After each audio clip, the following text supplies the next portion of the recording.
Some say that the world is coming to an end. Maybe they're right. For more than a year, everything has been plunged into chaos.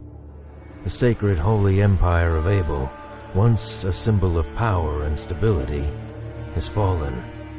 Broken and fragmented, the nations that were once part of it sought after the empty throne, and now the shadow of an insane war threatens to engulf everything. Oblivious to the conflict, the Order of Nathaniel, founded centuries ago to keep humanity safe from what lurks in the night, continued its restless fight against the dark. Over the ages, the Order waged countless secret wars, always hiding from mankind that the monsters who walked among us, our darkest fairy tales, were still there. And then, 2 days ago, something unexpected happened. While the Order was negotiating a way to stop the upcoming conflict with the warring states, the Red Lady, a high-ranking member of Nathaniel, stole one of the artifacts that the organization had sealed in the dark long ago. The Biblos, a book written with the blood of the founder of the Order. Nobody knew why she took it, nor the importance of the artifact, but I, Romeo Exet, leader of Nathaniel, did. Understanding what was at stake, I was forced to send the best agents of the organization to recover it at any cost. As fate would have it, amongst all of those agents, it would be the girl with no name, a cursed child bringing calamity with her, who would find it.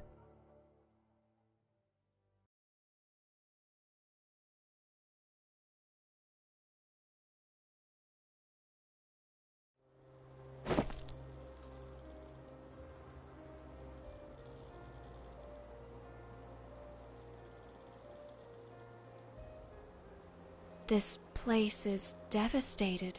I didn't think that the war had already come this far. Ignore that nonsense, baby. What mankind does doesn't concern us. Our prey is near, I can tell. At last we will have some fun.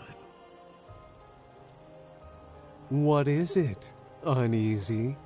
That's not like you. You have nothing to fear. You are the bearer of calamities. You have at your disposal the most powerful weapon in the whole of creation sealed in a damned book. You've got me. Shut up.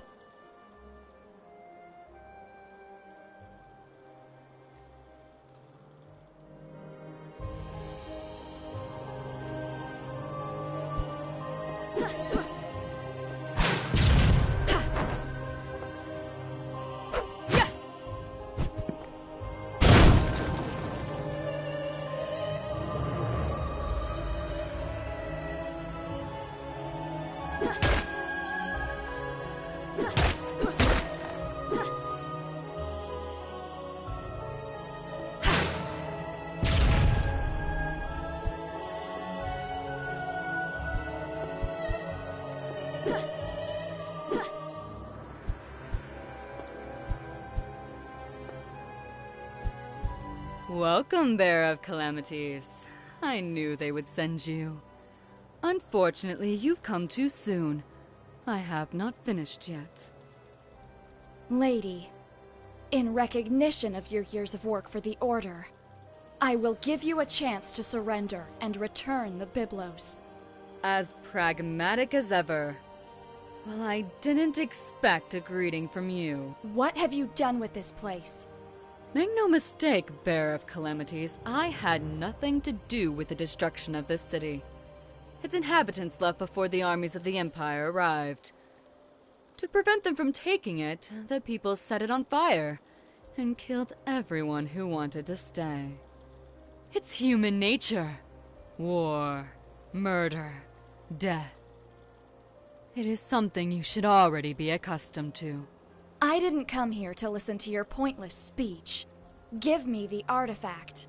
I will not ask again. Unfortunately, I'm not finished with it yet. But don't worry. I've prepared something to entertain you in your creature. Goodbye forever, bearer of calamities. Wait! Damn.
I was surprised that you didn't pounce on that woman.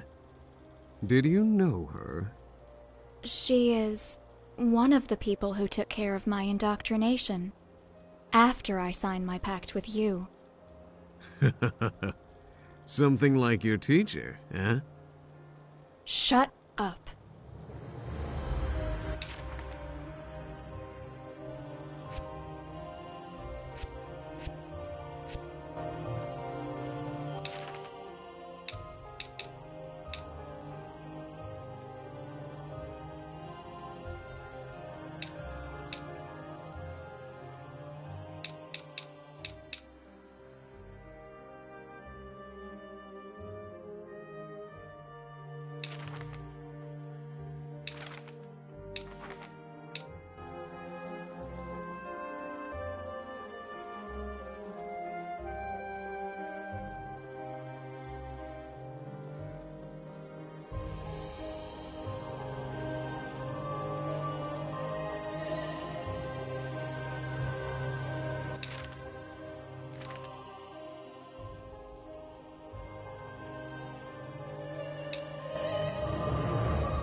I don't feel any traces of energy here. She must have taken another path. If you don't move your pretty ass soon, we will lose her.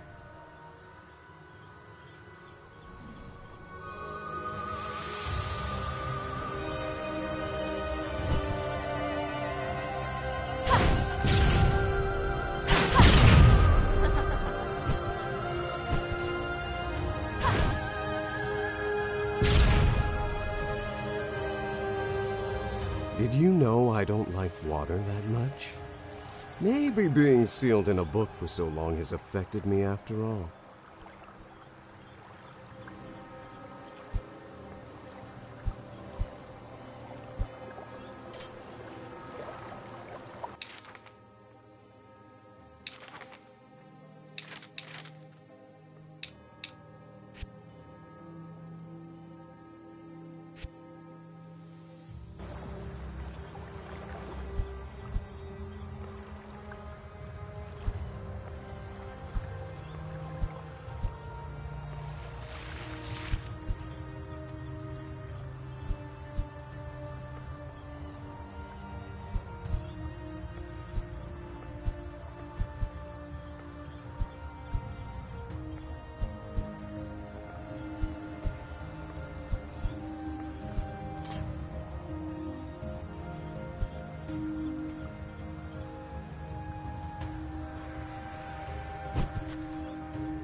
Has anyone ever told you you're too pushy, my dear?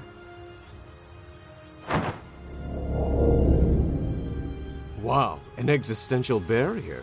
And one of substantial power, if I may say. Suggestions? I sense 3 seals that support the barrier nearby. We must go back and find them if we want to move on. Don't worry. I'll make them visible for you, baby.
One down, 2 to go.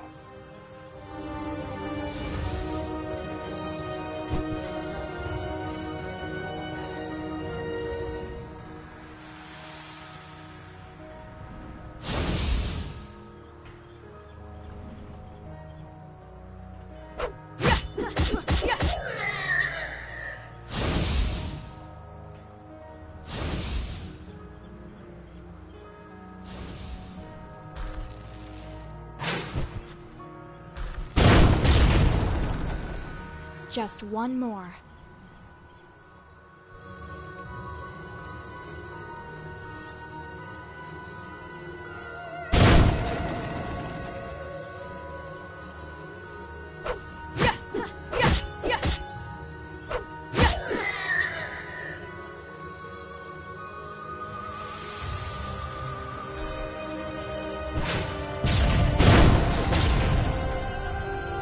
barrier has fallen, baby.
Seems more fun than the others.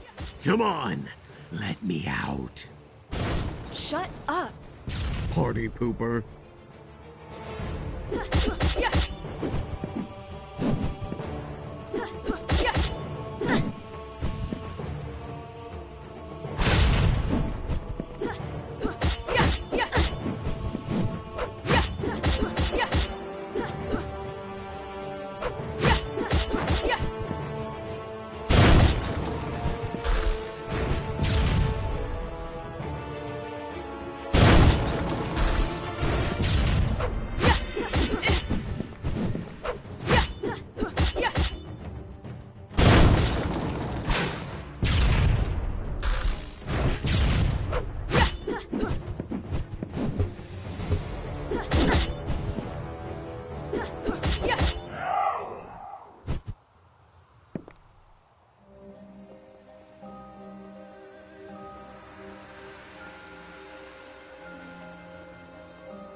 What is this place?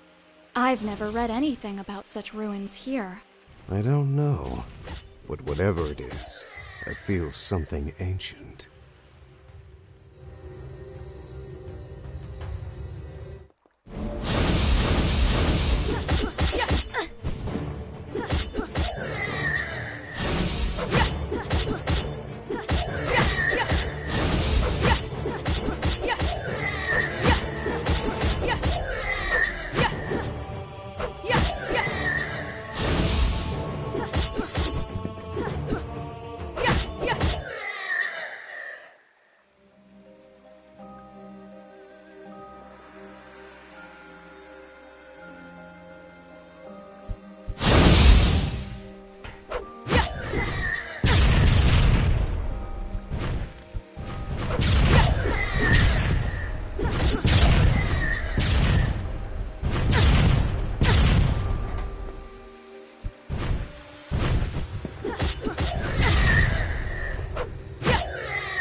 Lady.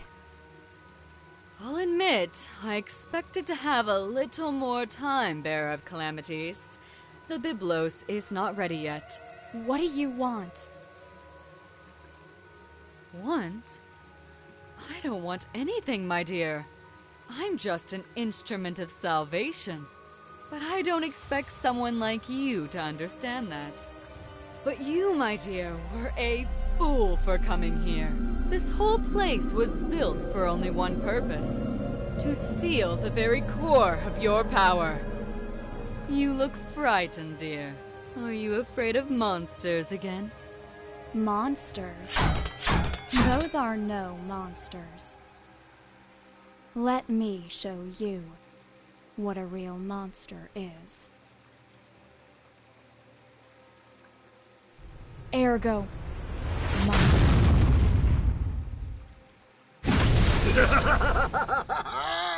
I love it!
Impressive. And to think that you only have a fragment of your true power. I guess this leaves me no choice but to interfere.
shouldn't have underestimated the power of the calamity.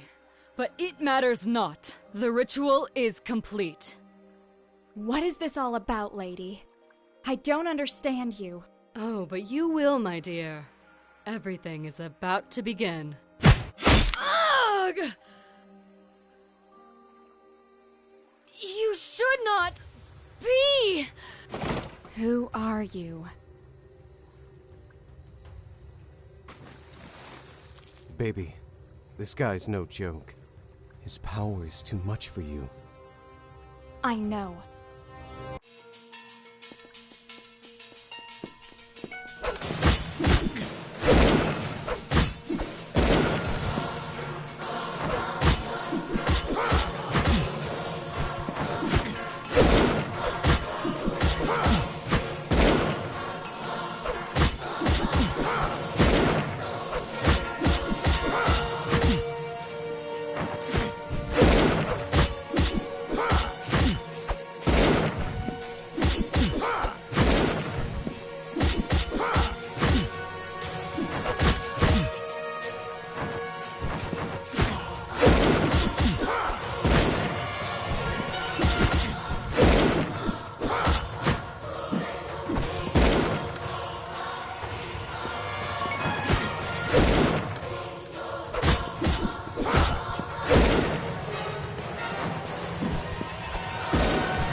Too late. What? Look out!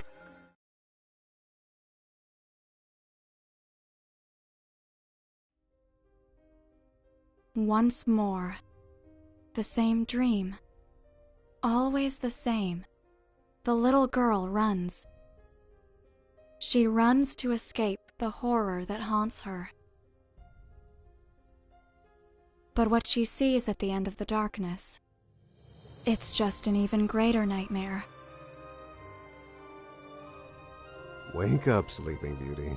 It's time to get out of bed. Ergo? What happened? Where are we? Not a clue. After that light, everything became chaotic. I only know that when I regained consciousness, I was in this place. I've never seen anything like it. How long have I been asleep? A few hours. Before you open your big mouth to complain, I tried to wake you up earlier. But stay calm. I assure you, nothing has come close or done anything to you while you slept. Thanks. Well, except me. Ugh. So, what's the plan? Are we still looking for your artifact? Or shall we try to find a way out of here? First of all, I think that the most important thing would be to find out where we are and how we got here. Let's collect all the information we can, and later we'll have time to make an appropriate decision. Listen to me, Bane. There's another thing that I need you to know. This place is oppressing me, as if it's trying to choke my very essence. My powers, and therefore yours, are greatly limited. And that means? That you're screwed. You'd better be careful. You're worried about me? I don't need that from you. At the time, I didn't want to admit it, but I was calm just because he was there with me.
Ergo, what are you?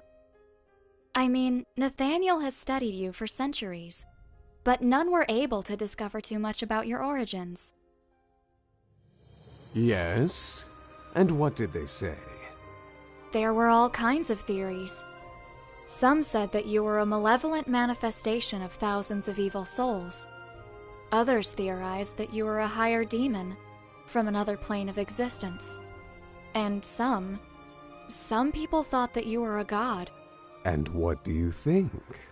I think that maybe you don't know what you are.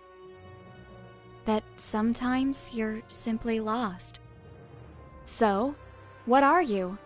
I am Ergo Mundus, little girl. No more, no less. You really wanted to destroy the world? Make no mistake, little baby. I never tried to destroy it. That's a stupid misconception that you people have about me. I've said it over and over again. My only intention was to sit on the Imperial throne. But why? Because I was told that it was impossible. It was a matter of principle. I would look bad if I merely let it pass, don't you think? Also, I was so bored at the time. I am power, babe. Absolute and unstoppable. Don't. And what about all the people who died in the uprising against you? All the innocents that you killed? I have never killed anyone who didn't fight me. I am a monster, babe, not a murderer. Maybe the ones who decided to follow me did, not me. But they were your followers after all. I never asked them anything. They simply decided to tag along with me, as if I was some kind of savior for those who lurk in the shadows. Can you really blame them? For centuries they were hunted and destroyed.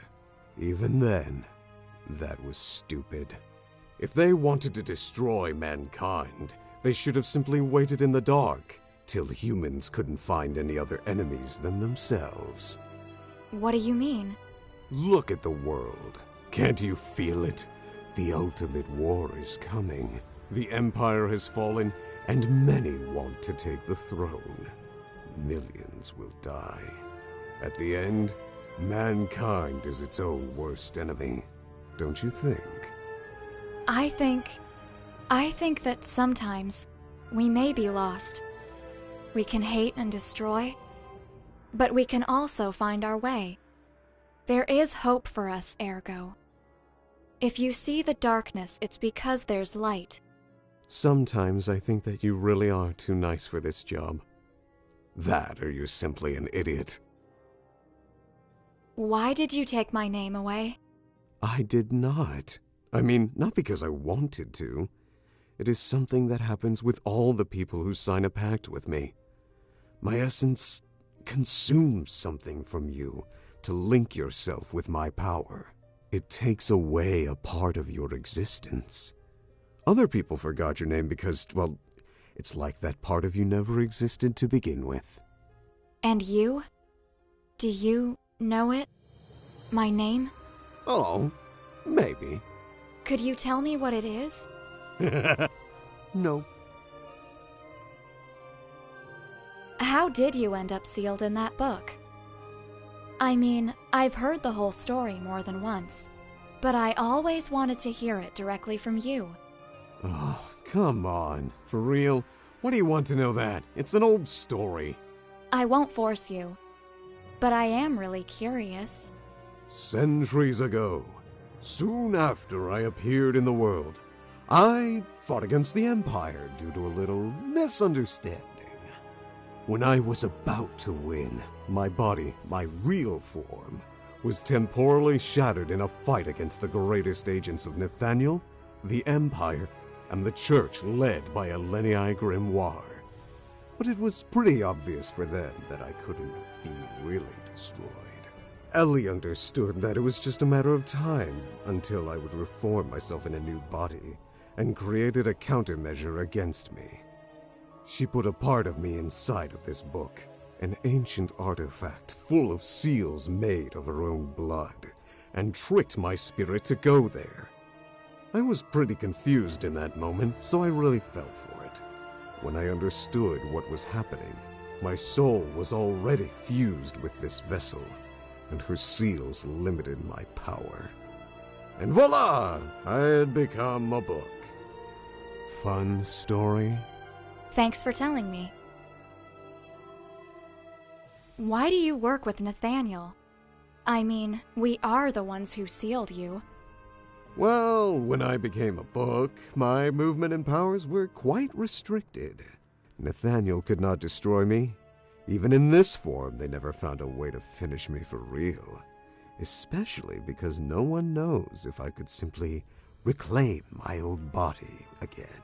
So, they decided to lock me down. During that time, the only one who visited me was Ellie, which made my confinement bearable. One day, when I was really bored, she came to me with a proposal. If I agreed to loan my powers to Nathaniel, I would be able to go back to the world, helping the organization to destroy things that could be a menace for everyone. That manipulative woman. I couldn't say no to her. You know very well the rest of the story. A catalyst was needed to use my powers, a human medium that could supervise my actions. For that reason, the first bearer of calamities was born, someone that would be able to use me, bonding with my essence. At least, that way I would be able to loosen up from time to time. But honestly, all the previous bearers were a bunch of assholes.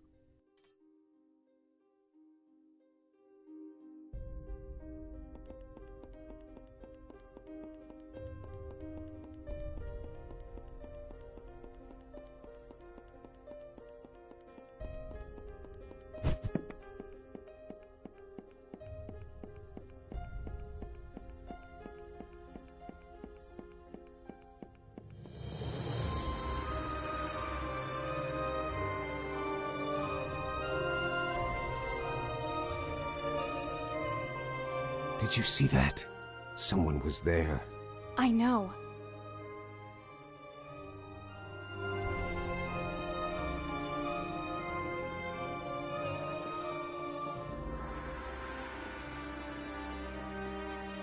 These seals are really powerful. I don't think that we can open them, baby.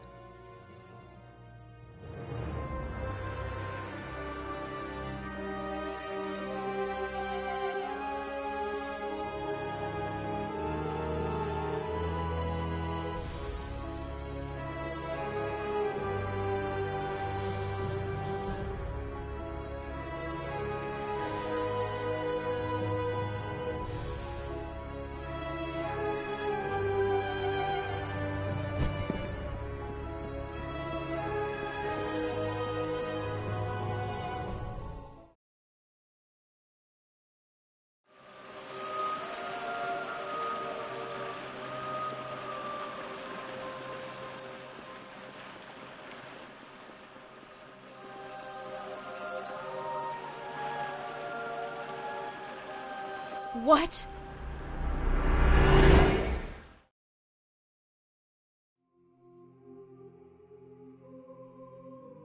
Wherever we are, this is not the world we both know. Go back. This place is not safe. You? What the hell are you doing here? Not the time or place to talk. Go back from where you came. I will wait for you there. Ergo? You know what that thing was? Let's go back, baby. Answer me. There is something I need to check. Let's go back.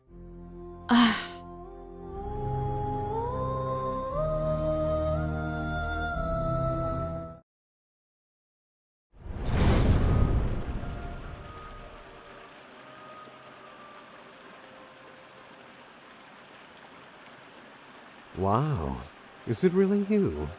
You can't stop seeing me, not even after a generation, eh? I have no choice. There are just some children who need a lot of attention. Hello, Ergo. You can't complain. This time you got a real beauty. There's no comparison to the previous bearers. Nah, she's just a crybaby. You and your eyes are still my favorites. Are you trying to hit on me again? Just until it works. Sorry for ruining your date. Is it possible for one of you to tell me what's happening? We meet at last, Bearer of Calamities. Sorry for my lack of respect. Glad you know who I am. Unfortunately, I still don't know who you are, creature. You don't know? For real? Pathetic.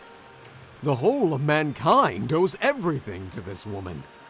This creature, as you call her, is who, against all odds, managed to deceive and seal the most powerful monster which has ever walked the world.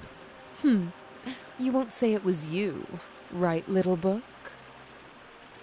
You are Elianai Grimoire, the founder of Nathaniel, the first amongst the great saints. You're the woman who sealed Ergo in the Book of the Void. Well, more or less. I'm happy to meet you. Forgive my rudeness. I didn't anticipate anything good from one of Ergo's acquaintances. I can't blame you for that.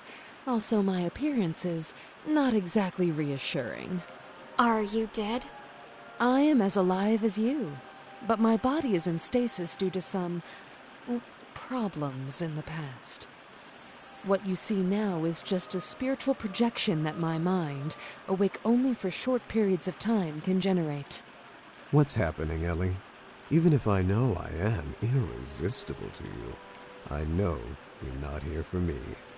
For you to get personally involved in something is not a good sign. I'm not here of my own accord. Something called me, and I'm not alone. Just as you are, there are things gathering in this tower. Entities with real power. Some are already here, and others, they are still coming. I don't know what it was, but one of the worst ones was just at the end of where I met you. But I think that it already left. Are you kidding me? Should I remind you who you're talking to? I can blow up this whole place with one finger. I can feel how weak you are, Ergo. It's useless to hide it from me. I've never seen you like this. In your current condition, I'm not even convinced you're going to be fine. Or if she will, for that matter. My lady, you don't need to worry about me. I have a mission to accomplish entrusted to me by the Supreme Inquisitor. Bearer, I know the artifact you're looking for very well. It's a book written by my sister with her own blood. I can assure you, it's not our priority now. I still don't understand the scope of what's happening and where we are. I tried to reach some of these entities, but without success. It seems that access to them is somehow closed. There are different seals somehow linked with fragments of their essence. Maybe if we could obtain some of them. But What's happening? I am unsure. Sorry. I don't think I can sustain this form much longer. Ellie! You should... Sorry. Wait! Damn. Don't worry. She will be fine. She's a tough one. We will see her again soon. For sure. Okay, let's go. Let's meet those things. That sounds nice.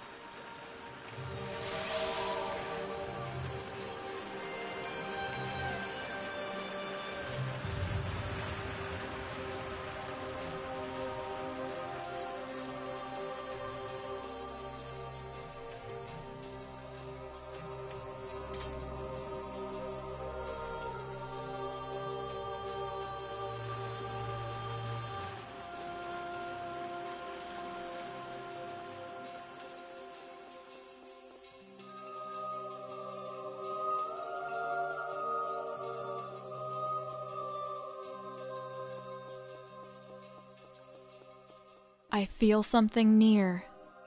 Suggestions? Why are you asking me for help?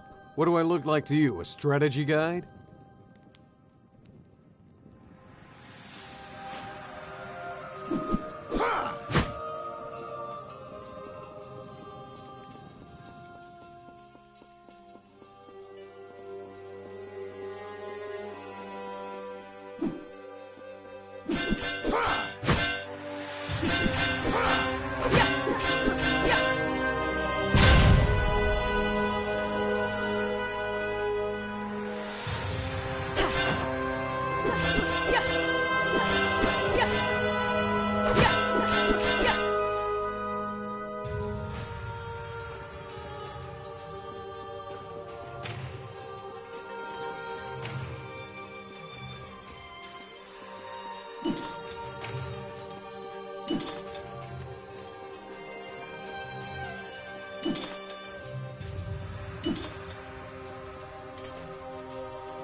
This is getting weirder and weirder. Any idea of where we could be?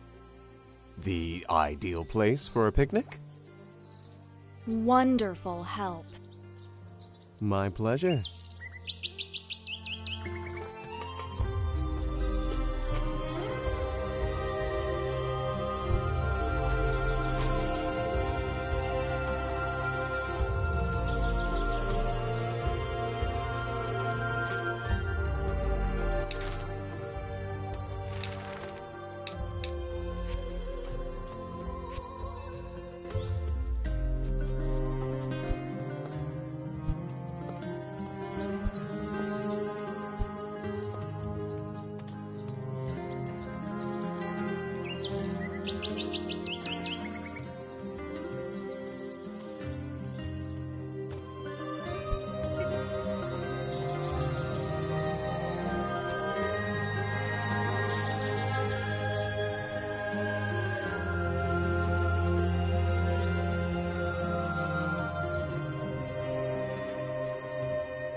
Here? Existential devourers? Yeah, those guys are bad news. This one is from a lesser hierarchy, but in our current form, you are not ready to face a higher one.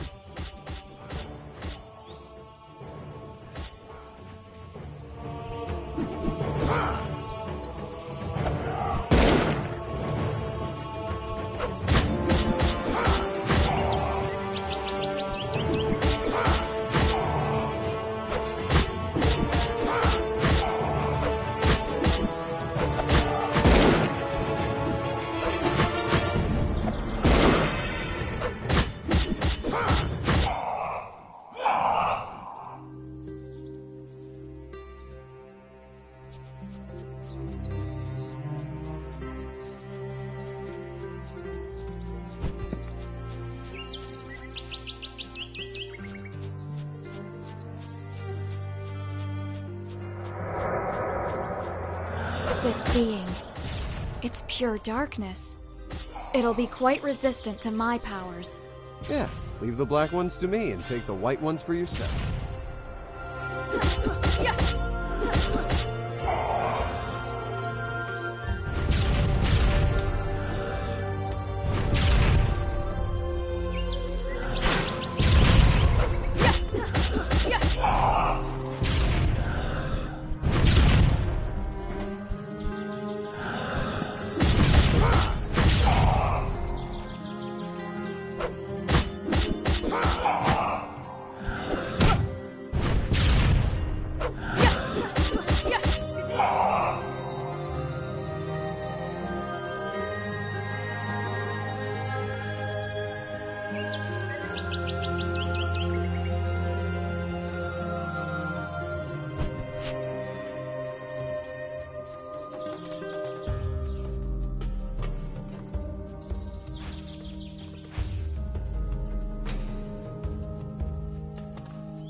This seal. It's similar to the one that Lady summoned. Fast learner. There must be one or two cores sustaining it.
Shit!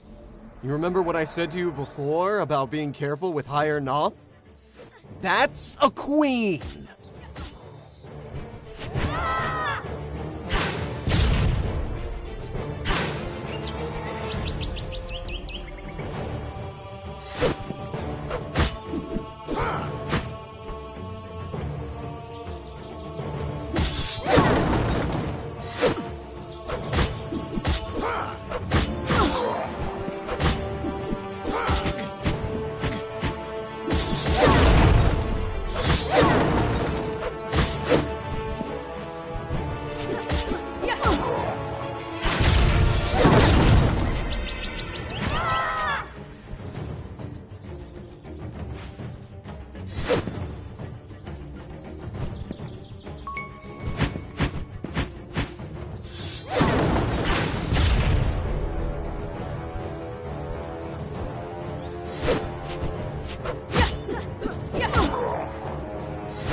Little Jonathan Koppel had spent his whole life in his huge mansion without windows.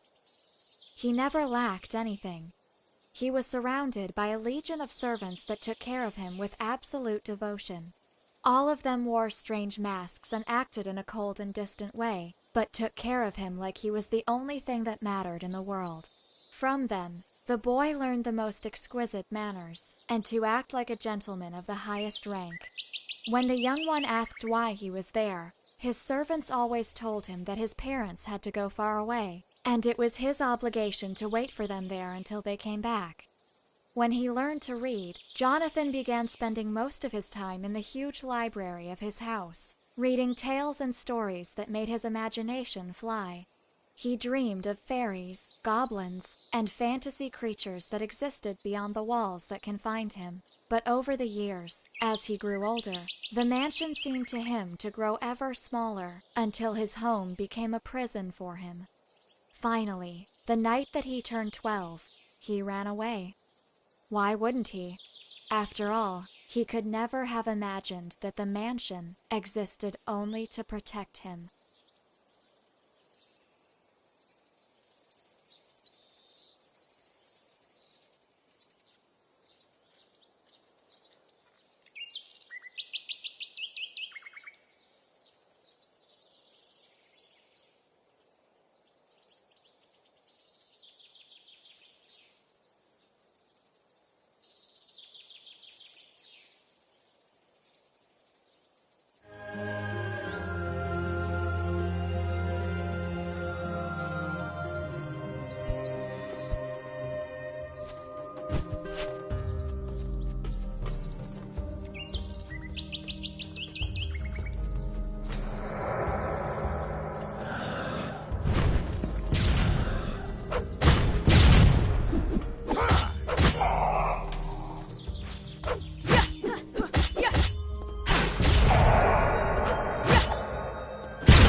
Enemy in the sky, I can launch them twice as high. Take a look, I'm in a book, you're reading ergo. I can't go anywhere. Bearers to know and ways to grow, you're reading ergo. I can kill anything. Take a look, I'm in a book, a reading ergo, a reading ergo, a reading ergo.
Those statue heads.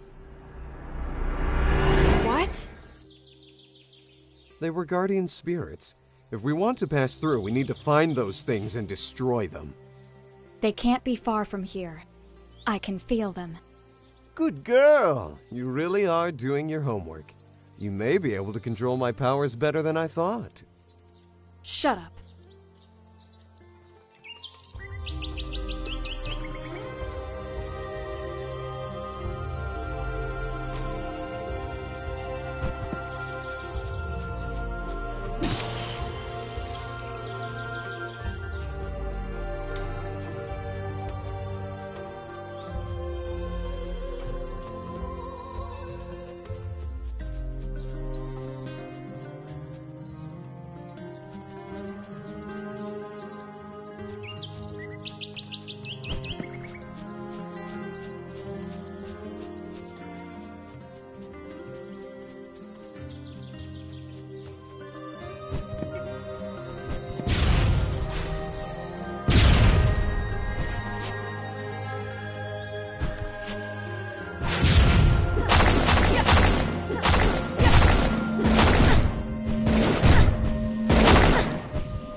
Both Guardians have fallen. The seal is broken.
Shit!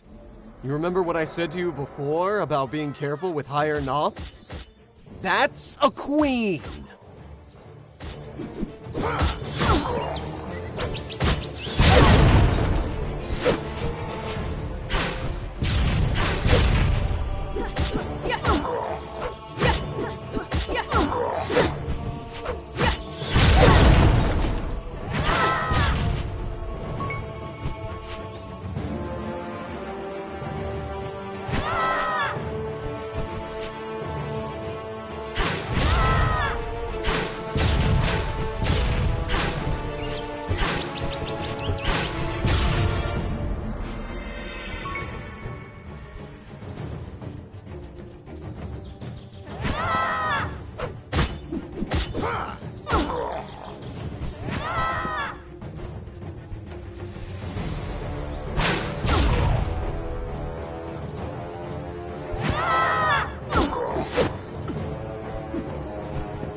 Jonathan couldn't believe how fascinating the outside world was. Vast green pastures spread between beautiful mountains.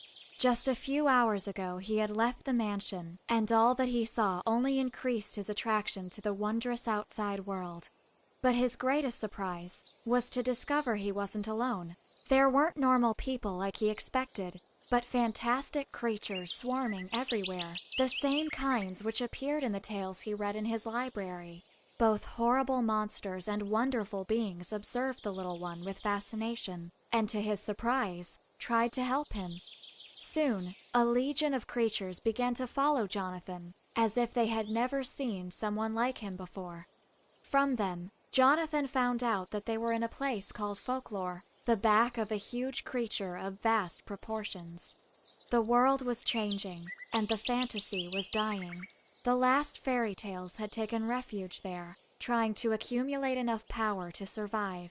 But none of them knew why Jonathan was there. In order to find answers, the creatures advised the child to travel to the heart of the mountain, where the Lord of Fantasy was.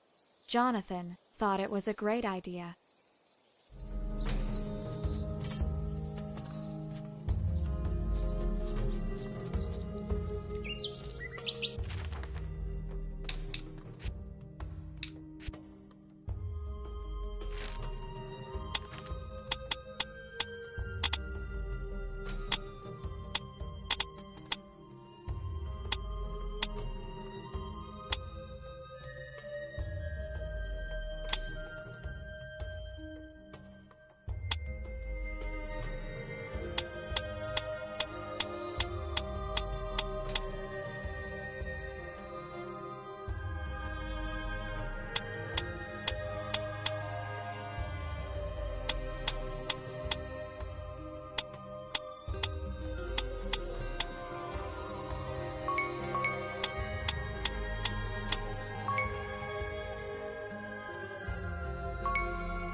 This place. This is part of the messenger. Everything here resonates with his fragments of memories. We can use it to reach him. Yes, but we will need at least 3 to summon him.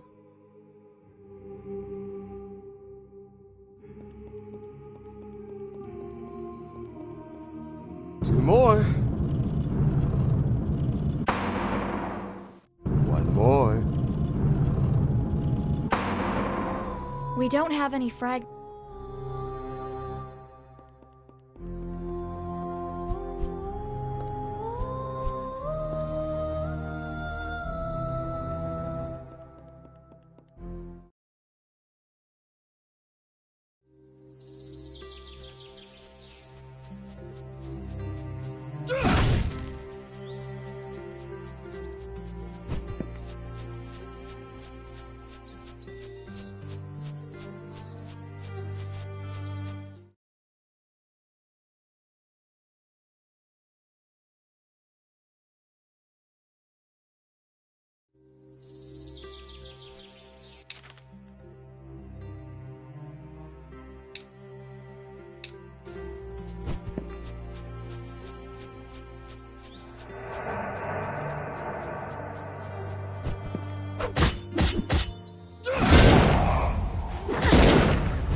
Look on the bright side. You don't have to keep looking for that teacher of yours. Hey, I just pointed out a completely innocent fact. The fact that you look so pissed off is just an added bonus for me. Shut up.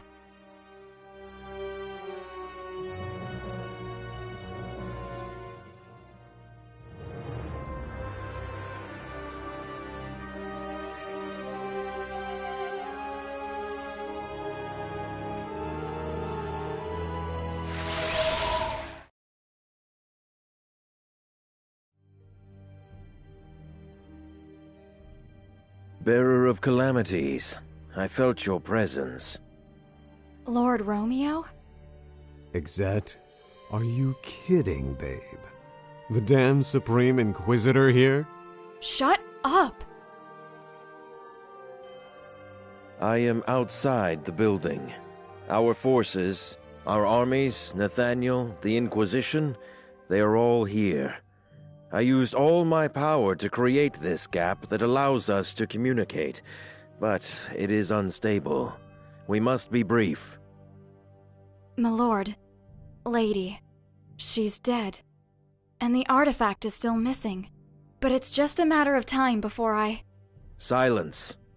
What is happening is much more serious than you think.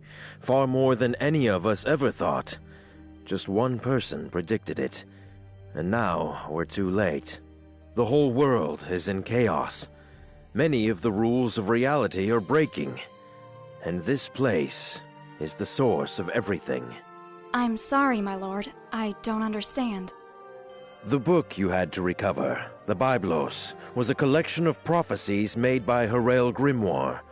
They described certain conditions that would cause the end of the world. The object itself was unimportant. What mattered was the content. According to her omens, when a certain number of unique entities were reunited, they would bring about the end of all existence. For centuries, we have called these creatures the Messengers of the End, a suitable name for those who are considered the harbingers of the world's destruction. However, we never exactly understood all the intricacies of the prophecy, nor were able to locate all of the messengers. Until now. My lord? They are coming, bearer of calamities. Many are already here. This place is attracting the messengers to its core. We don't know how or why, but these creatures are meeting here for the first time. But we cannot enter. The tower is not in the same reality I am, where any of us are. Before me, there are only ruins and desolation. But you are already inside, which only means one thing. You are the last resort we have. You are my weapon, the darkness that devours darkness, my instrument of destruction. Find them, annihilate them, all of them, or the world will not see many more sunrises. We will try to stop them here before they arrive, but many will enter through the crevices between realities. Now go, Hunter of Shadows. You have much to do.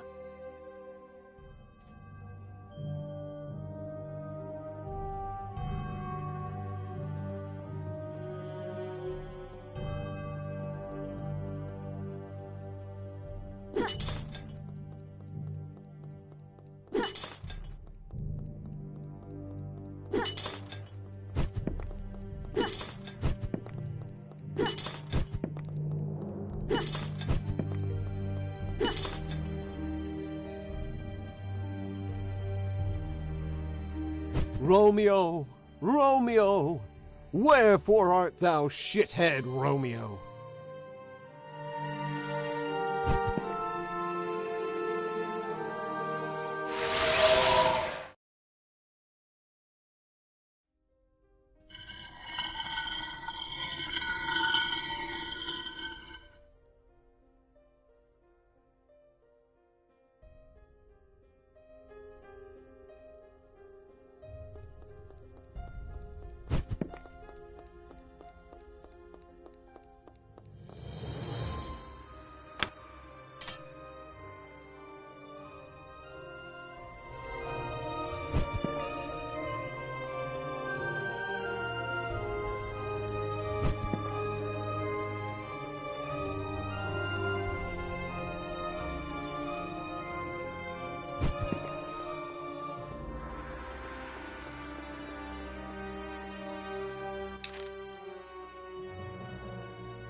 Yeah, so they locked me up in this book. What a novel idea. Oh, it's not really funny.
These seals are really powerful.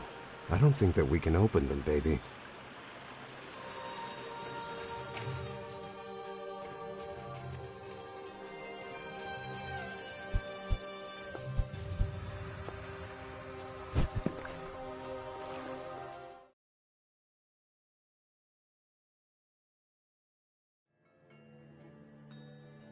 A mansion?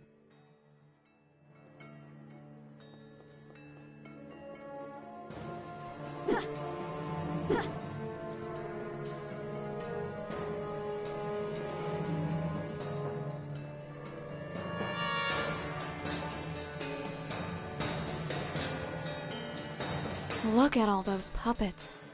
They seem almost alive. Yeah, this looks like a haunted house. I hope that they move and attack us or something. That would be so cool. Ugh.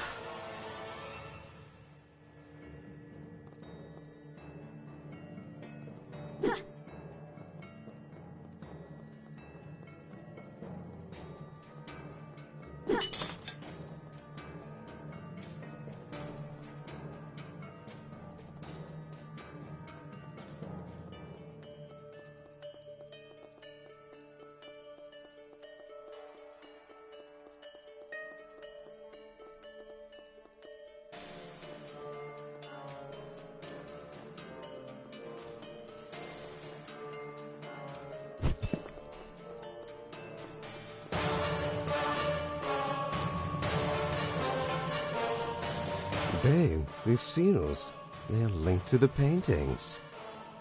Yes, there must be something in them.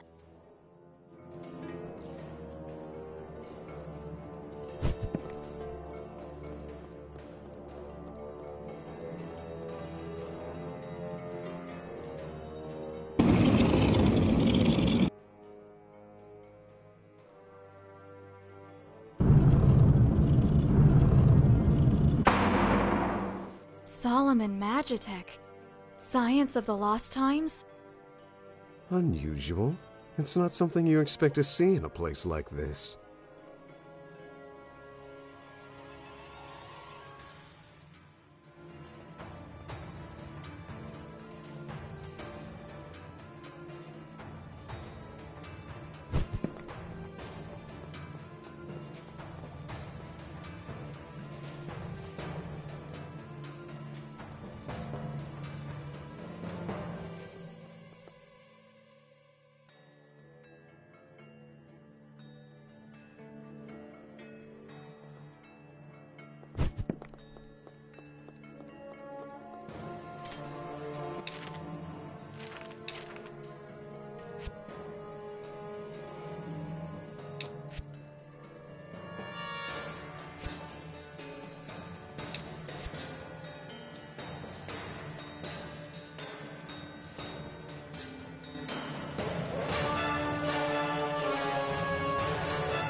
Magical golems from Solomon? Yeah, this mansion is full of surprises.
You see? Living evil puppet! Hell yeah! Oh, shut up!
There is so much suffering here.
Death traps?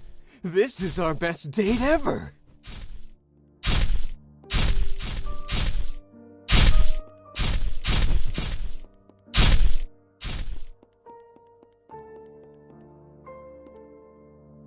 I have no importance. There is nothing I can do for you. My husband, he is imprisoned in this place. Free him.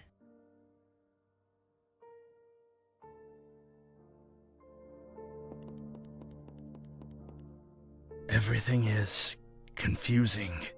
I was a creator, the greatest of all. But I committed a sin. Now I have only what I deserve.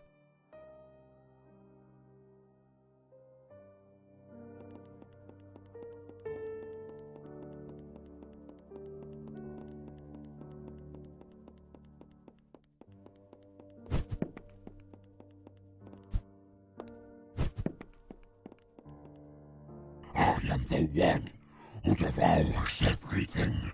The one who stands over creation itself. I am the power.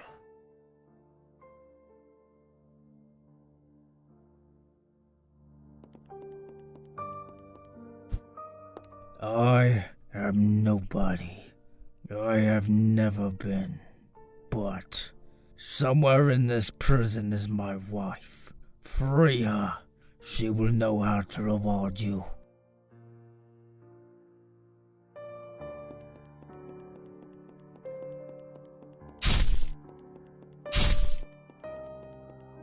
Blood. I only remember the blood. What kind of monster am I? No. Don't free me.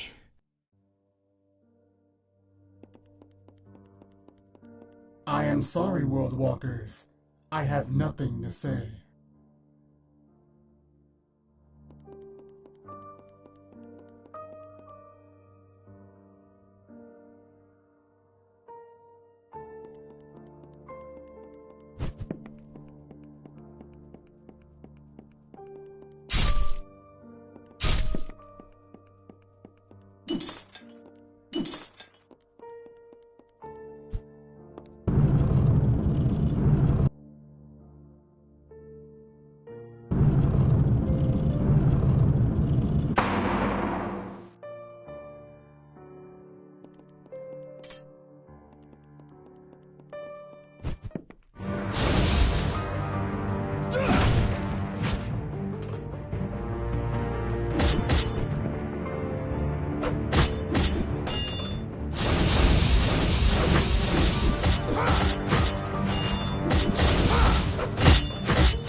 Everything is...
I'm just a merchant, and if I had a name, I do not remember it now.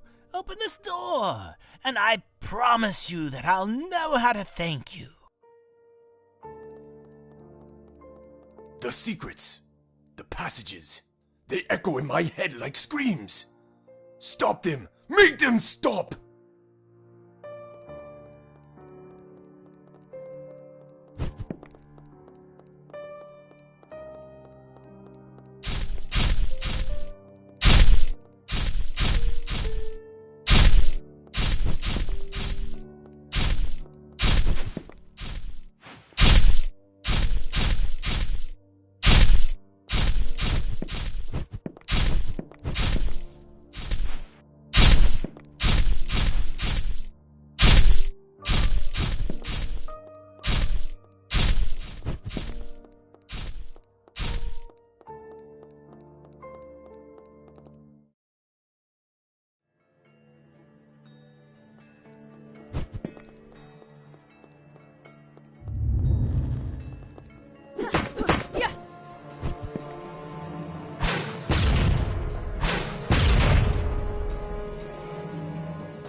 They say that 1 in every 1,000 people is special, and 1 in every million an unparalleled genius.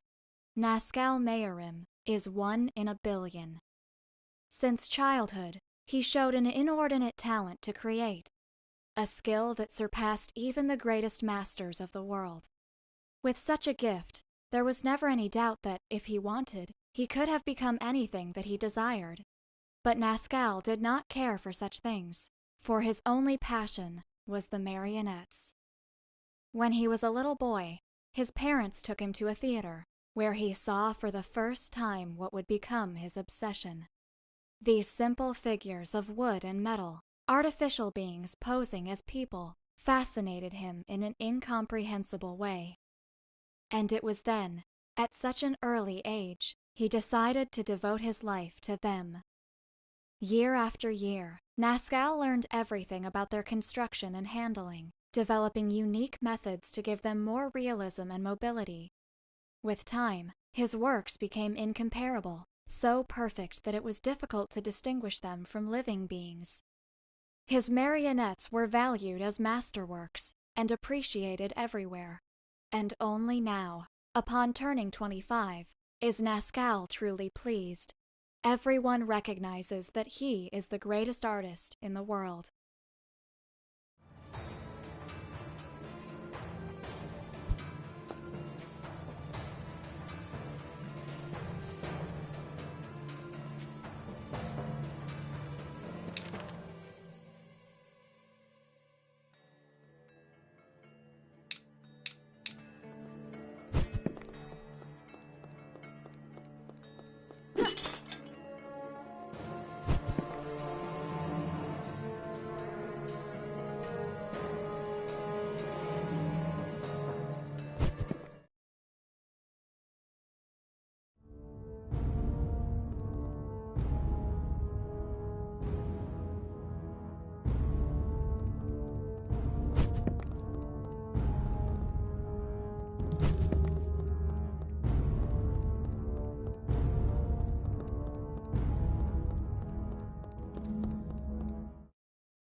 The entity linked to this place is a psycho.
Nazcal entered the hall where the Council of Brax was taking place. The greatest artists and creators of the world met once every decade under those walls. Different civilizations, even non-human creatures, were there to show the wonders they had created over the years. Naturally, only the very best could attend, those whose fame had crossed all frontiers. For many of them, just having been invited represented an honor, but to Nazcal, it was quite the opposite. They should feel honored by his attendance. The puppet master walked through the room, trying to pass unnoticed. He paid little attention to several uninspired works that only reminded him of why he was superior to everyone else. Nazcal smiled ruefully. Although he did not expect too much from others, he had wished to find something to at least rival with his talent. Lost in those thoughts, a distant word caught his attention. Someone had mentioned Gaudeamus, the creator of wonders, whose fame had reached even Nazcal's ears. Apparently, he had also been invited, and a group of people were talking to him not too far away. Interested by his fame, Nazcal approached him to share some anecdotes with a fellow genius. To his surprise, the legendary creator was much younger than he had expected, and was quick to shake his hand and exchange a polite greeting. Nazcal was about to ask about the works he was exhibiting in the council, when the whole room became silent. Everyone whispered that Gaudeamus had just arrived. At that moment, the confused Nazcal understood what they meant, and a chill of terror ran through his spine. The person he was talking with was not a living being, but a doll. Work of Gaudeamus was what he had heard the people say before. Even if it was only for a moment, the mere idea that he had not noticed such a thing overwhelmed the mind of the puppet master. Frantically, his eyes began to gaze closely at all the works exhibited by Gaudeamus. The mere sight of them burned his retinas, but at the same time, he was unable to look away. The feeling of anxiety that oppressed his chest grew until it became pain. He even had trouble breathing in the same room that stored such wonders. Unable to wait any more, he staggered out of the room and did not stop running until he was outside. Then, Nazcal cried and laughed as hard as he could. He had been blind all this time. In his egotism, he thought he was on top of the world when he was only standing on a small hill. Only in that moment did he realize that his work was far from having reached its full potential. That night would change his life completely. He would create greater works. He would surpass Gaudeamus, surpass them all. From that moment, his obsession would be perfection.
Nazcal suddenly awoke. For months, he had been unable to sleep well, and that night had been particularly bad, something which he blamed on the emotion of being so close to finishing his work. Washing his face, he noticed how terrible he looked in the mirror, and thought that very soon he would have to be ready to return to society. Nazcal was unsure of how much time had passed since he had visited the Council of Brax. After that night, he invested his vast fortune in creating a secluded mansion away from the civilized world. A huge and well-equipped workshop in which he could devote body and soul to his work, free from distractions. It had been years, or maybe even decades, since the last time he had contact with another human being. But loneliness meant little to him. All that mattered was that he was close to reaching his goal. Over the years, just improving his creative talent wasn't enough for Nazcal. His goal was much higher. He devoted day after day to research the same process Gaudemus developed to make his works, becoming an unrivaled expert in lost science and supernatural rituals. With such unusual tools, he managed to create countless animated puppets, which were able to move by themselves. The very ones that now protected his mansion and took care of its maintenance. But they were all just prototypes for his definitive work, the ultimate puppet. An artificial being so perfect, it would not be aware that it was not alive. Nazcal solemnly went down to the heart of his workshop, where his most valued masterpiece waited for him. On the table was a body. Any observer would think without a doubt that it was a true human being. It had the same appearance as its creator, as identical as 2 drops of water. The master puppeteer smiled. In his next encounter with Gaudemus, it would be his marionette that greeted him. An ironic joke that only he would be able to understand. After reviewing the status of the project for hours, Nazcal determined that it was only a matter of days until it was finished. Only a few pieces were missing, which should be stored in his secondary workshop. With unusual anxiety, he walked to the north wing in search of them. It had been a long time since he had visited that area of the mansion, and he was not even really sure of why he stopped going there. Upon entering the room, the master puppeteer was struck by the terrible state of the place. He didn't remember having forsaken it for so long. Without giving it too much thought, Nazcal walked to where the pieces were stored, but he saw something in his way which puzzled him. There, sitting in the workshop, was a corpse, holding the parts Nazcal had come for. His flesh, rotted and dried, was in pretty bad shape, suggesting that it had been in that place for a long time. Surprised, Nazcal approached to examine the body, but before he could do so, the puppet master became completely paralyzed with terror. Because, despite being worn and wasted, there was no doubt. The corpse had exactly the same face as him.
Babe, these seals. Yes.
Little Jonathan Koppel had spent his whole life.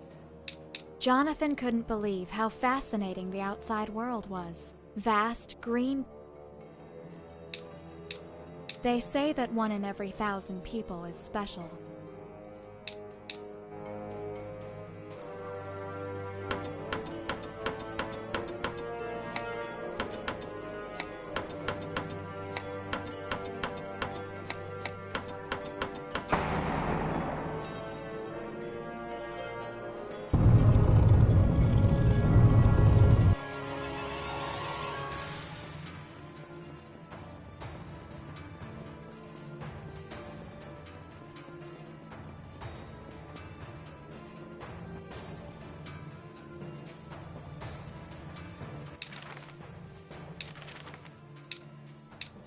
They say that Nazcal entered the hall where the Council of Brax was taking place. The greatest artists and creators of the world met once every day.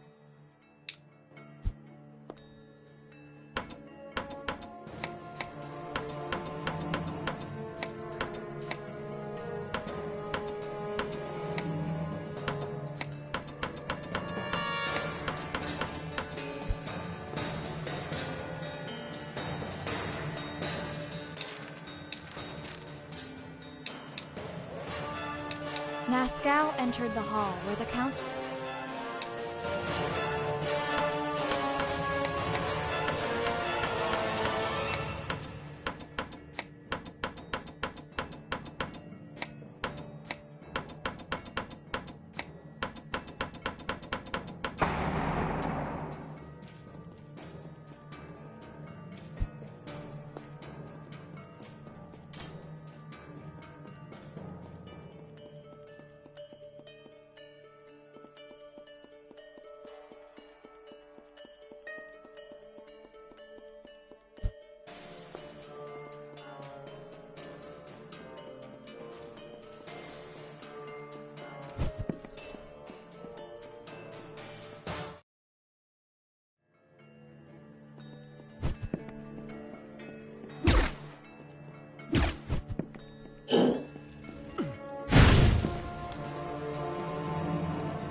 Nascal suddenly awoke. For months, he had been unable to sleep well, and that night had been particularly bad, something which he blamed on the emotion of being so close to finishing his work. Washing his face, he noticed how terrible he looked in the mirror, and thought that very soon he would have to be ready to return to society. Nascal was unsure of how much time had passed since he had visited the Council of Brax. After that night, he invested his vast fortune in creating a secluded mansion away from home. Nascal entered the hall where the Council of Brax was taking place. The greatest artists and creators of the world met once every decade under those walls. Different civilizations, even non-human creatures were there to show the wonders they had created over the years. Naturally, only the very best could attend, those whose fame had crossed all frontiers. For many of them, they say that 1 in every 1,000 people is special, and 1 in every million, an unparalleled genius. Nascal...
This place. This is part of the messenger. Everything here... Yes. 2 more. 1 more.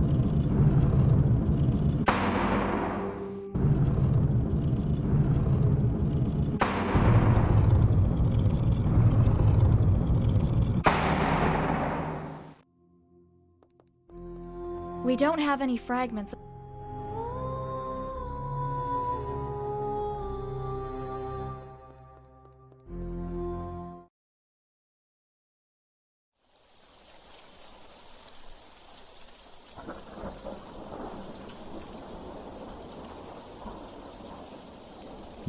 shouldn't be here. This is my core. Nazcal the Puppet Master, come out. Don't hide in the shadows. Go away. If you won't, I will destroy you. Answer me. What is your intention coming to the tower? I did not come. I was brought here. I heard a voice whispering in my head. I saw a light, and then I was here. I have seen your memories, the things that you've done, the lives you've destroyed, everything. You lost yourself and became a monster. Wrong. I never lost myself. That was all for the art. And what about all the things that you have destroyed coming here? And even before that, we are all sinners looking for an answer, hunter of shadows. The only difference is the reasons. Come out. Let's put an end to this. I will. You will be wonderful marionettes.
Everything is for the art.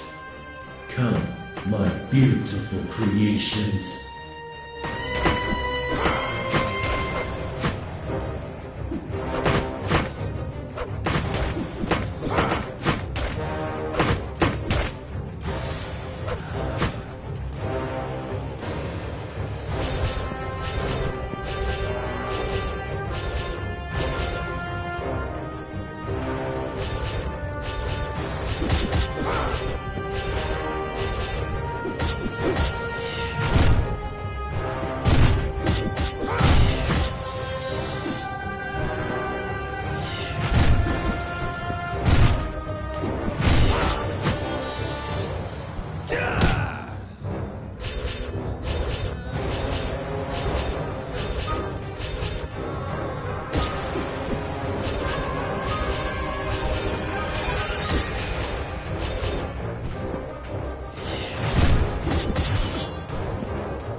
for the art.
Beautiful creations.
See them in the theater, the marionettes.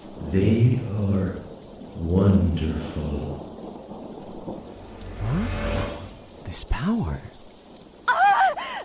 Baby, what's happening?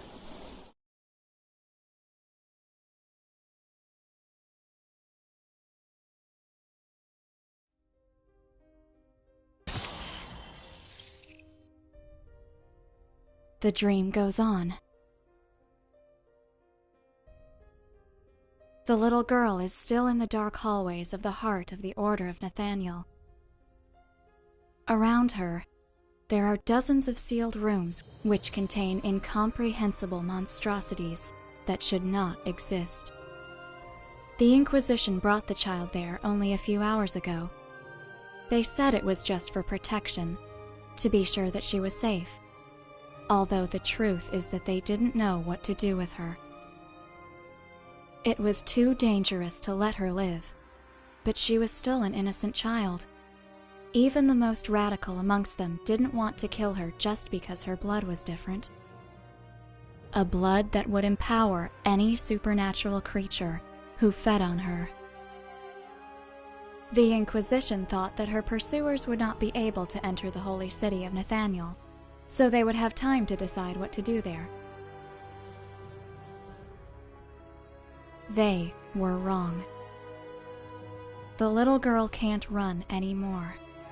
The long hallway ends, and in the darkness, she finds a closed door. With her frail arms, the child opens it. She hopes that inside, she can finally hide from the things that follow her. Those who pursue her are the same monsters that had destroyed her village. The ones who took her parents away. The ones who stole the little world that she had known. Her small eyes look around the room. A chill runs through her body. It seems that no one has been there for a long time. But it is not empty. In the center, there is a book. And somehow, looking at it, she feels even colder than before. Ergo? What happened? I'm not sure. For a legendary godlike entity, you know very little. I was near omnipotent, baby, not omniscient. Knowing too much always spoils the fun. My guess is that the core was linked to that entity. After we destroyed him, it couldn't hold itself together and collapsed. Following that, we reappeared in this place. I don't know why you lost consciousness. There's something else I want to tell you, little girl. That power, the one you felt there, it's mine. What do you mean?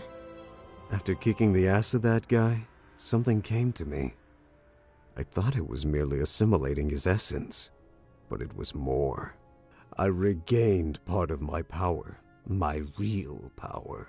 The one I am unable to use, sealed in this book. Why are you telling me this? Honestly, I'm not very sure. I guess I just wanted to play fair with you. Or maybe I just wanted to freak you out a little. In any case, it is true. And the plan is? You don't need to ask. We'll stick to our original goal. I can't complain.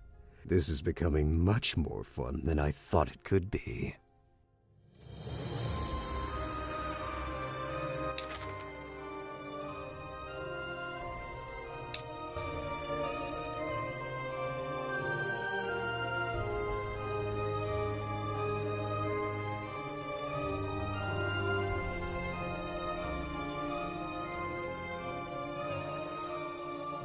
Foolish entity, you have unleashed me. You broke the chains of the most powerful entity there ever was. Ergo, you and this guy should be friends. You don't really know who you're talking to, do you, little punk? I am Ergo Mundus. I am power incarnated. You are nothing. I am the one who devours everything. The one who stands over creation itself. I am the power. Best friends forever. I am weak now, but I am slowly regaining my power. Soon, I will be complete. Foolish, if you wish to measure your pathetic power with the greatest being ever. Come back soon. Once I am complete, you will have the challenge of your lifetime.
Lady Ellie and I.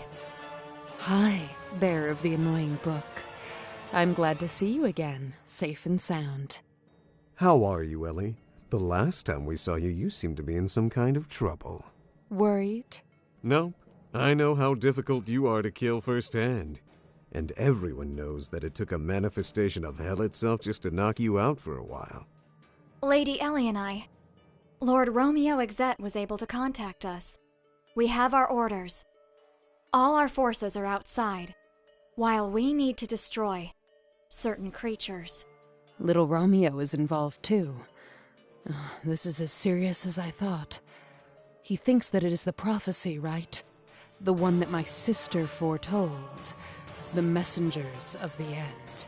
If that's the case, it means that once all of them are reunited, it would trigger the end of the world.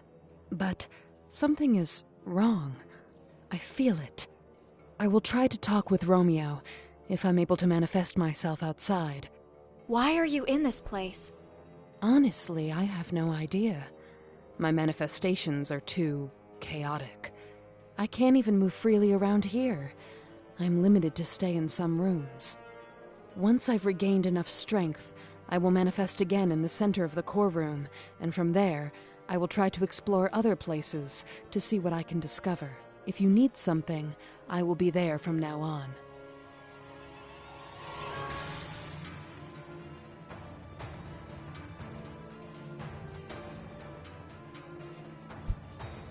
This mansion is Nascal's workshop, the messenger known as the Puppet Master.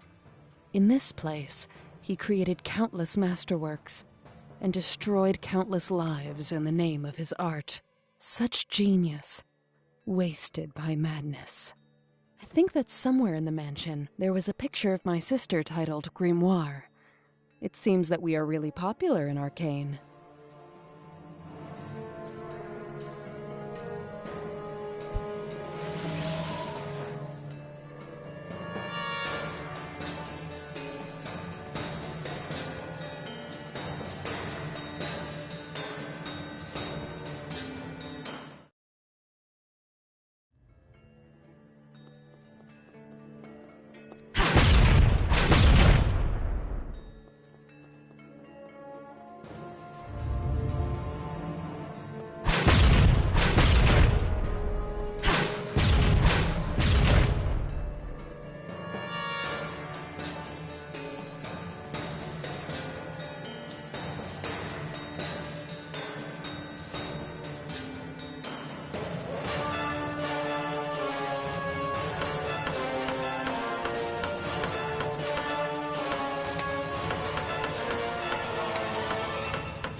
Now,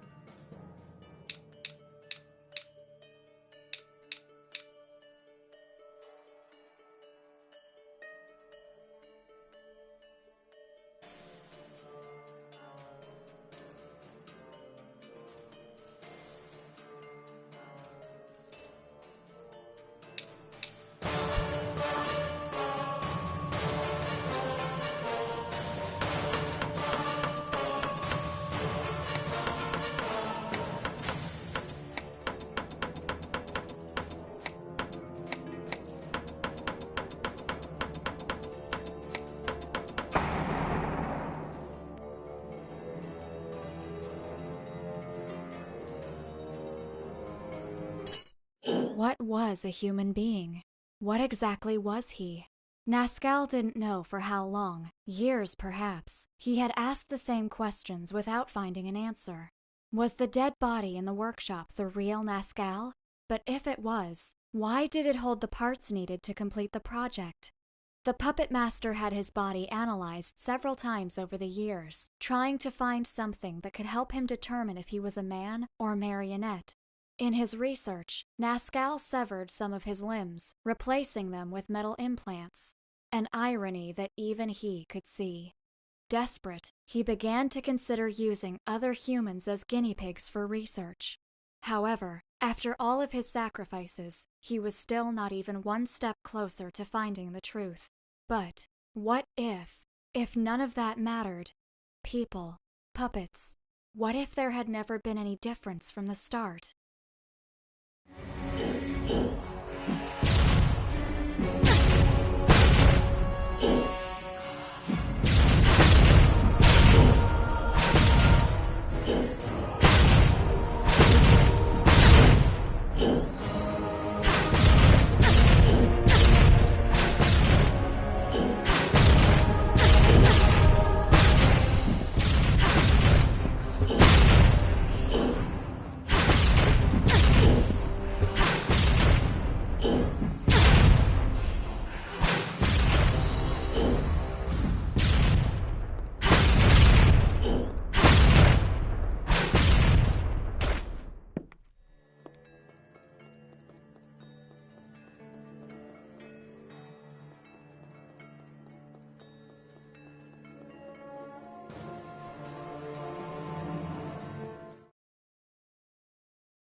What was a human being? What exactly was he? Nascal didn't know for how long. Nascal suddenly awoke. For months, he had been unable to sleep well, and that night had been particularly bad, something which he blamed on the emotion of being so close to finishing his work.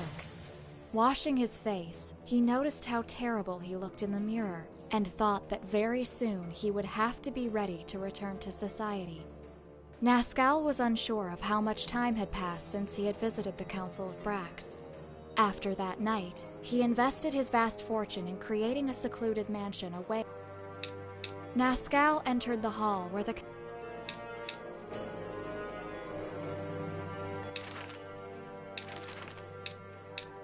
They say that 1 in every 1,000 people is special, and 1 in every million, an unparalleled genius. Nascal Mayorin is 1 in a billion. Since childhood,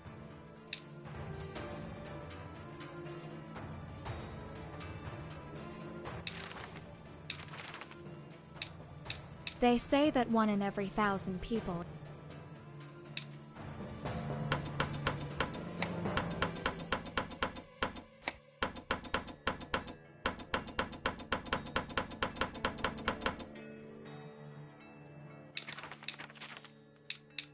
They say that 1 in every 1,000 people is special, and 1 in every million, an unparalleled genius.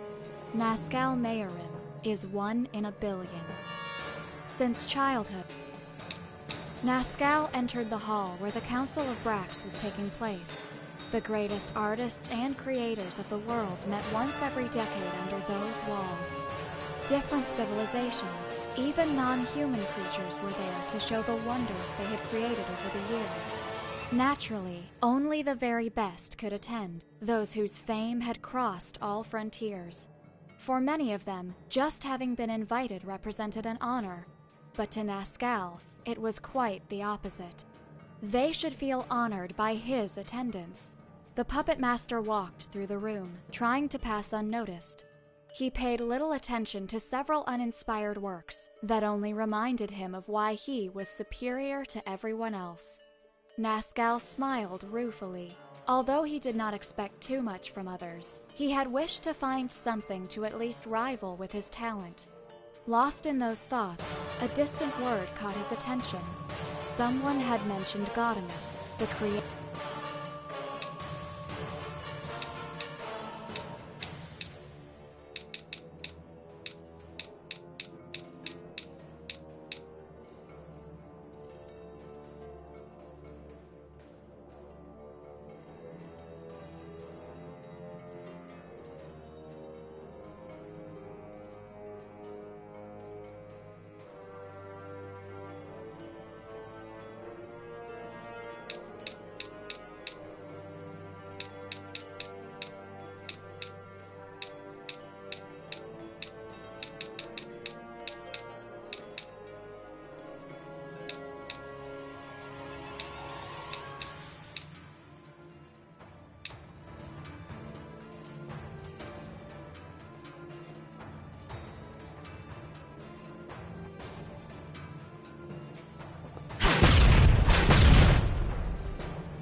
I'm just a merchant.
They say that 1 in every 1,000 people is special, and 1 in every million, an unparalleled genius. Nascal.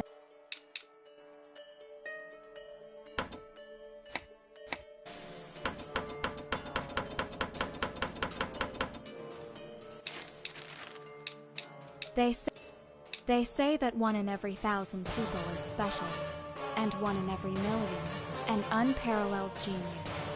Nascal Mayorin is 1 in a billion. Since childhood, he showed an inordinate talent to create, a skill that surpassed even the greatest masters of the world. With Nascal entered the hall where the Council of Brax was taking place. The greatest artists and creators of the world met once every decade under those walls.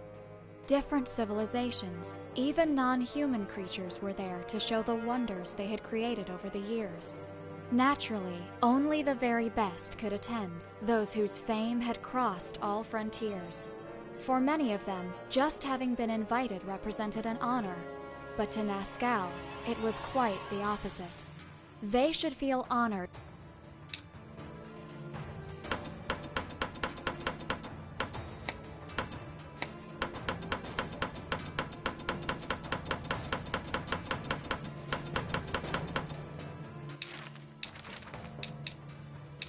Nascal entered the hall where the Council of Brax was taking place.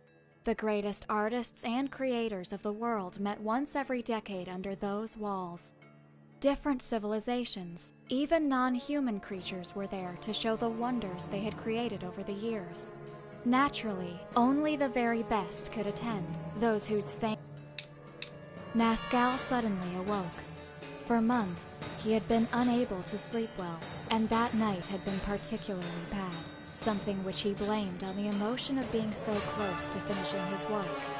Washing his face, he noticed how terrible he looked in the mirror, and thought that very soon he would have to be ready to return to society. Nascal was unsure of how much time had passed since he had visited the Council of Brax. After that night, he invested his vast fortune in creating a secluded mansion away from the civilized world. A huge and well-equipped workshop in which he could devote body and soul to his work, free from distractions.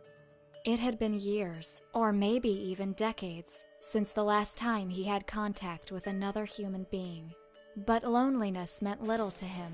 All that mattered was that he was close to reaching his goal. Over the years, just improving his creative talent wasn't enough for Nascal. His goal was much higher. He devoted day after day to research the same process Gaudemus developed to make his works, becoming an unrivaled expert in lost science and supernatural rituals. With such unusual tools, he managed to create countless animated.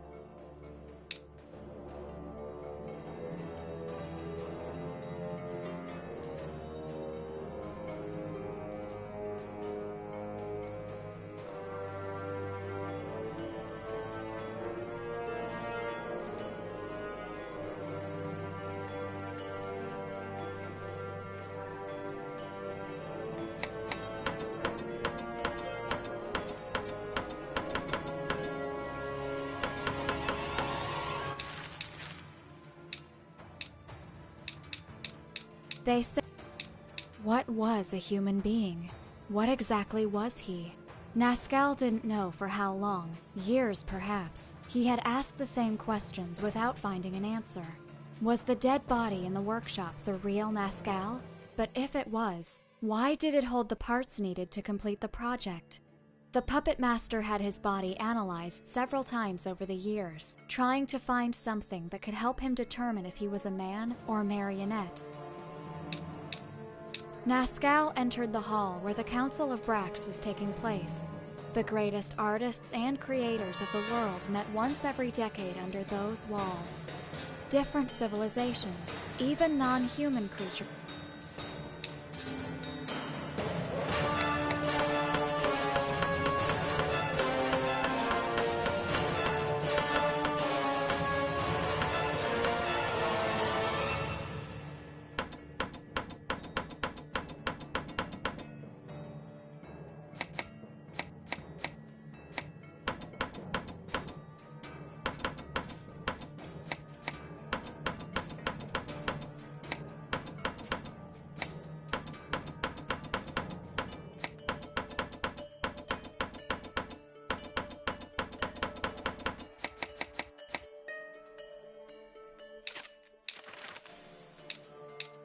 They say that 1 in every 1,000 people is special, and 1 in every million, an unparalleled genius. Nazcal Mayerin is 1 in a billion. Since childhood, he showed an inordinate talent to create, a skill that surpassed even the greatest masters of the world. With such a gift, there was never any doubt that, if he wanted, he... Nazcal entered the hall where the Council of Brax was taking place. The greatest artists and creators of the world met once every decade.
They say that 1 in every 1,000 people is special, and 1 in every million, an unparalleled genius. Nazcal Mayerin is 1 in a billion. Since childhood, he showed an inordinate talent to create, a skill that surpassed even the greatest masters of the world. Nazcal entered the hall where the Council of Brax was taking place. The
So you really do have the ability to move between rooms in Arcane.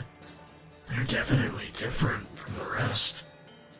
You're the entity that we saw before in the central room. Correct.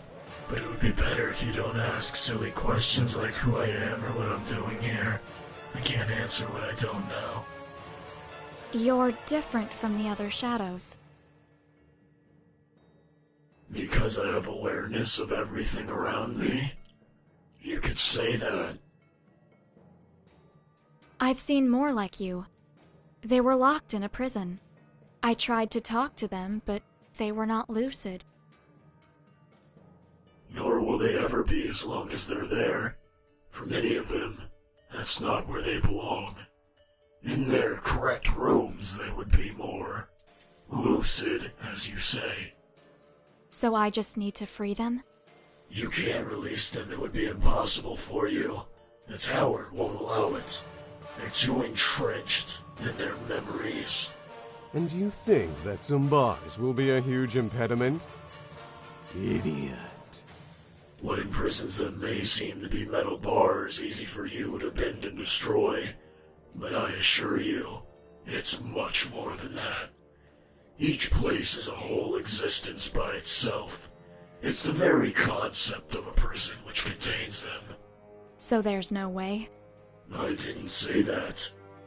I said it was impossible for you. But why are you interested? Do you have some relationship with any of them? A few seem to have relevant information for us.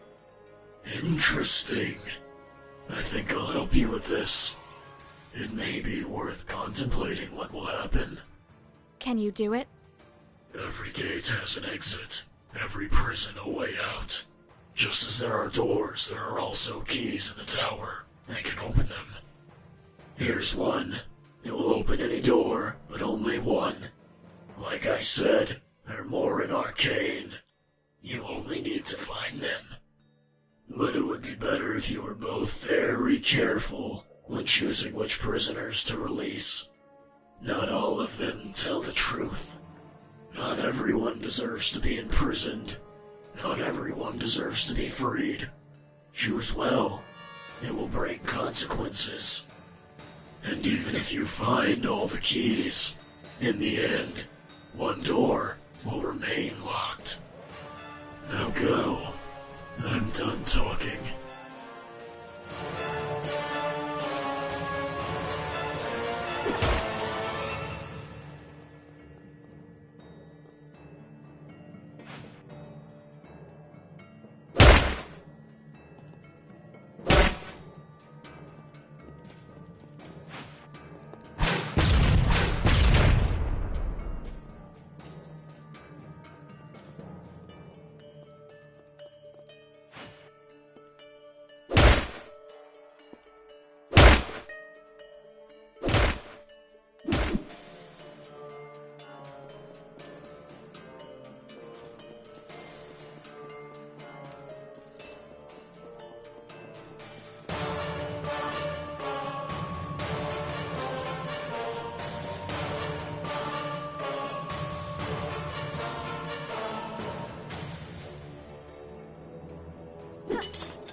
The secrets, the passages, they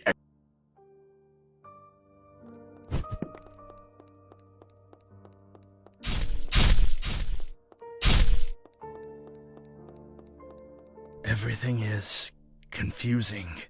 I was a creator, the greatest of all, but I committed.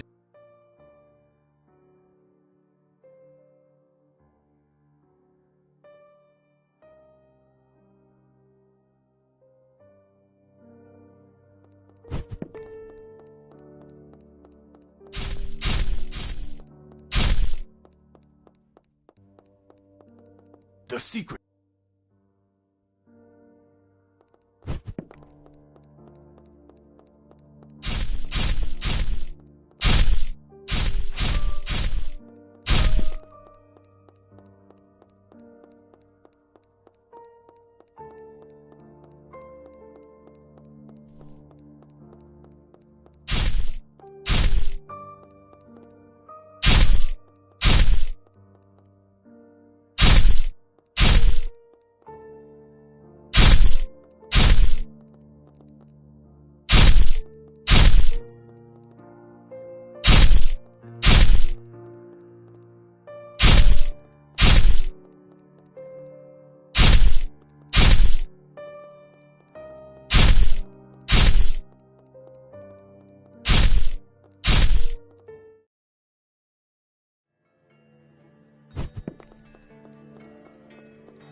These seals are really powerful. I don't think that we can open them, baby.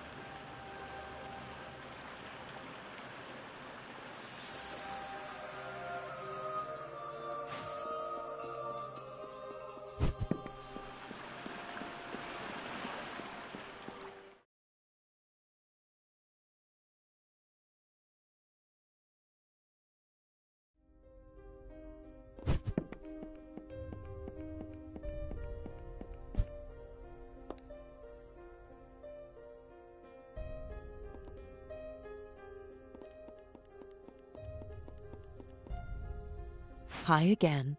I'm happy to see that you're okay.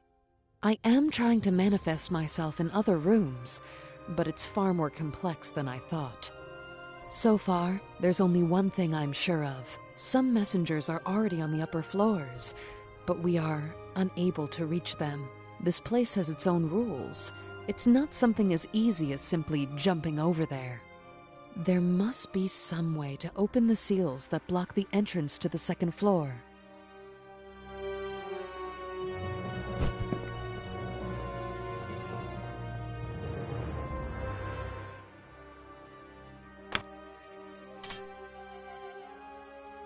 What is your relationship with Ellie and I? Jealous? You wish, ergo. But I was wondering why you treat her so differently from the others. She really is something else. Maybe the only person I respect in the world. She has done some crazy shit. You know why she's like that? Long ago, before even facing me, she sacrificed her own body to destroy an entity which was feeding off of dead gods. You mean the first war in the shadow? Yeah, and even in that pathetic half-life status she's in now, that crazy woman was able to face me and lure me into a trap. The great Ergo Mundus didn't see it coming. Oh, no. Of course I knew it was a trap. She told me directly. But it was like the throne thing, a matter of principle. I couldn't just ignore the chance to fight the greatest powers in the world, you know. She outwitted you and you lost. Let's call it a technical tie. You lost and ended up sealed in a book. La la la la la la la, I can't hear you.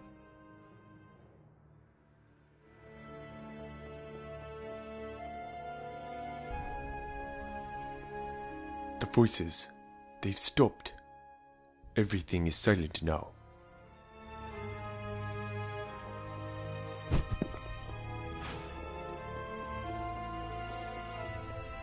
So, you are here at last. I must fulfill my part of the deal, just as I promised. This is yours. I know that somewhere in this place, there's a person who will be interested in it. Me? There's little I can remember about myself. I can't really help you too much now.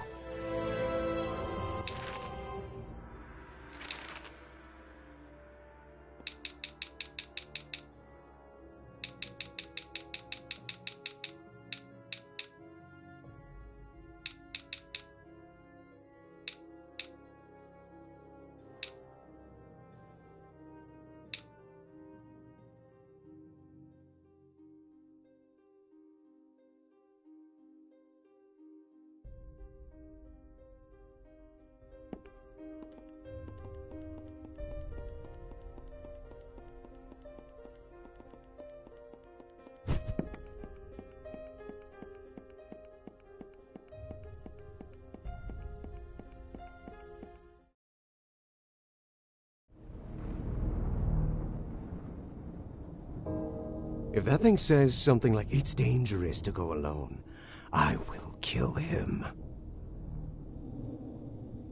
Welcome to this, my humble room. My name is Velez.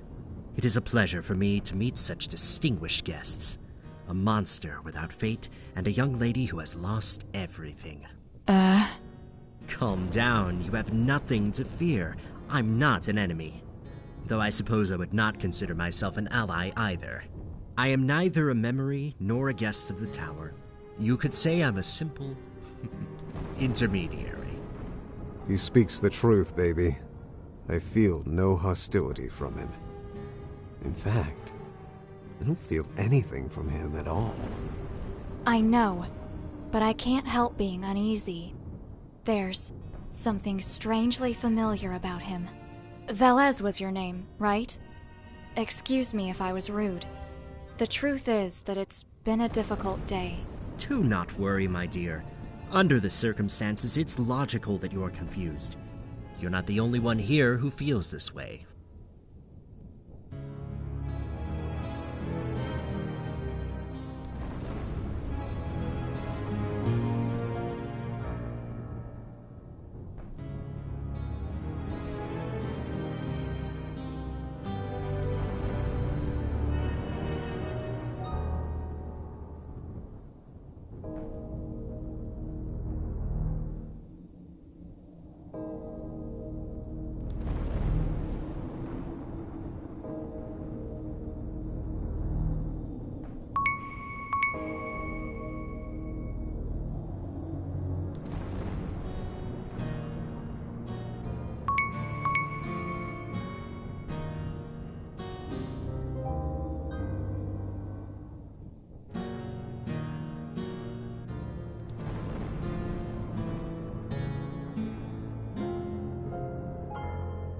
If you mean the tower, it has many names, but I think that it would be appropriate to call it Arcane, a place where the real world and the dream are part of the same side of the coin.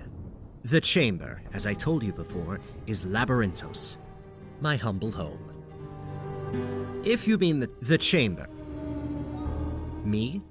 I'm just a mere intermediary between guests and the world. I am not allowed to interfere. That is what the rules of the existence dictate. I won't help you, nor will I stand in your way. If you are here, you were chosen. You, a monster without fate, and the one who has lost everything, you can choose. Choose what? Your eyes ask, even when your lips have not yet moved. Everything. There are no limits. Such is my task. You can obtain everything or nothing, as long as you exchange it for something of equal value. Of course. They, the same as you, are moving too. Many of them are also invited to Labyrinthos. Or at least, those who are real. But excuse me, I may have already said too much. and I should not ignore the rules.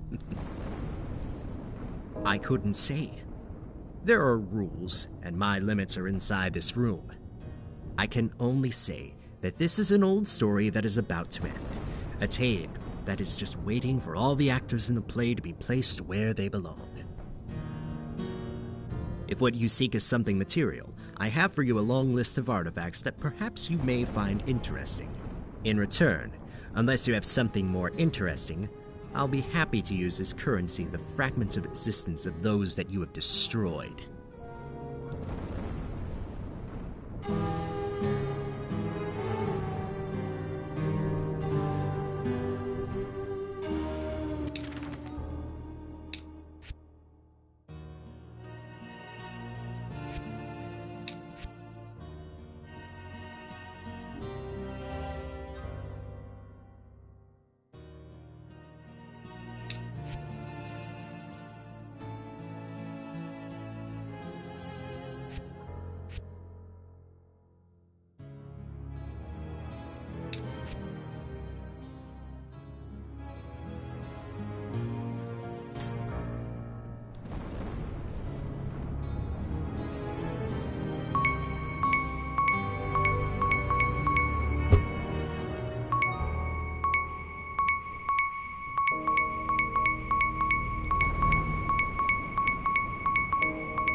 This place is not my home. I was simply brought here by a memory. But if you reach my home, I will show you its secrets.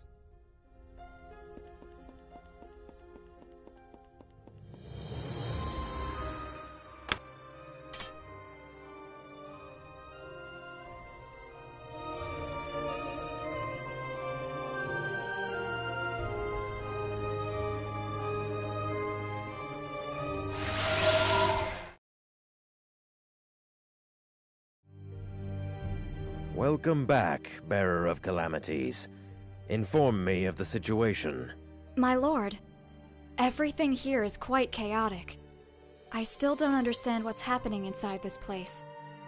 But you were right. Some powerful entities are being summoned here. You are a weapon child. You don't need to understand anything.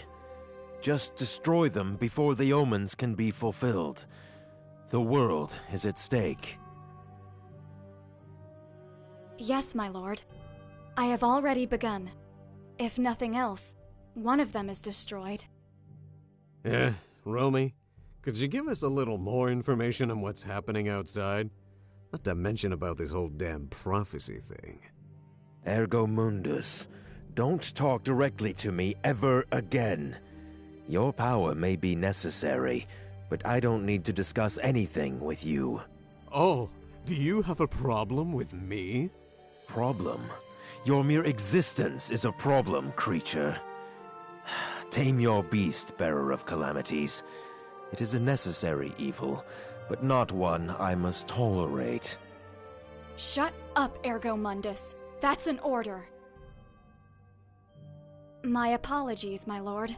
No need. Now go. At least one more messenger is already inside this place. Destroy him. Here, take this. It may help you in your mission.